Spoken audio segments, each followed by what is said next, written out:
Lily, my husband Ethan's secretary, sent me a photo. In the photo, my husband was sound asleep, covered with my coat. The caption read, "Emma, Ethan had too much to drink. He's staying at my place tonight." I stared at the photo for 3 seconds, then smiled. With a light tap of my finger, I screenshotted the photo and chat record, then sent them both to the company's group chat of nearly 1,000 employees. Congratulations to Lily on her successful promotion to CEO's wife. Send. Power off, all in one smooth motion. 2 days later, when I turned my phone back on, hundreds of missed calls nearly crashed it. In the photo, my husband Ethan was sleeping peacefully, his profile pressed against the pure white hotel pillow.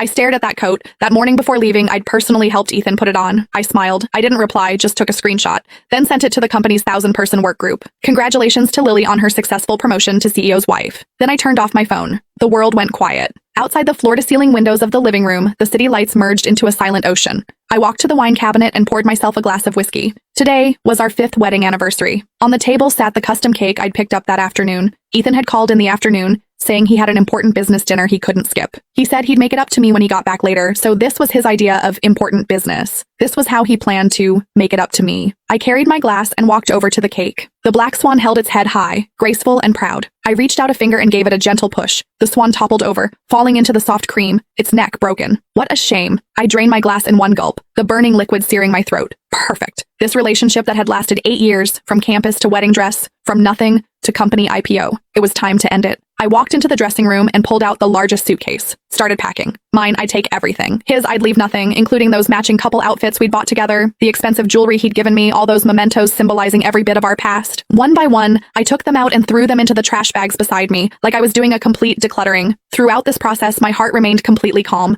No tears, no angry screaming, like a surgeon performing an incredibly composed operation on herself, cutting away the necrotic tissue. Though it would hurt, it had to be done. 2 hours later, the suitcase was full. 3 large trash bags were piled beside it. The 24-hour moving company I'd booked arrived promptly at 3 a.m. The workers silently and efficiently loaded my things onto the truck. I took one last look at this home I'd personally decorated. On the wall hung our wedding photo. In it, I was smiling blissfully. In it, Ethan's eyes were so tender they could drip water. I walked over and took the photo down. Then, I let go. Crash. The glass frame shattered across the floor. I said to the movers, "Let's go." The vehicle pulled out of the complex and merged into the city traffic. I didn't look back. My new place was an apartment I'd bought several months ago, keeping it empty all this time. I'd told myself a woman always needs to leave herself an exit. Now it seemed that decision was incredibly correct. By the time I'd settled my luggage, dawn was breaking. I took a hot shower, changed into clean pajamas, and lay down on the unfamiliar bed, not the slightest bit sleepy. My mind began replaying the entire incident. Lily, Ethan's secretary, hired a year and a half ago. Young, beautiful, elite university graduate, outstanding abilities. That was how everyone in the company described her. When I'd come to the office to bring Ethan lunch, she'd eagerly approach me, sweetly calling me Emma. She'd thoughtfully remember my preferences, brewing my favorite tea before I arrived. She'd subtly display her work chemistry with Ethan in front of me.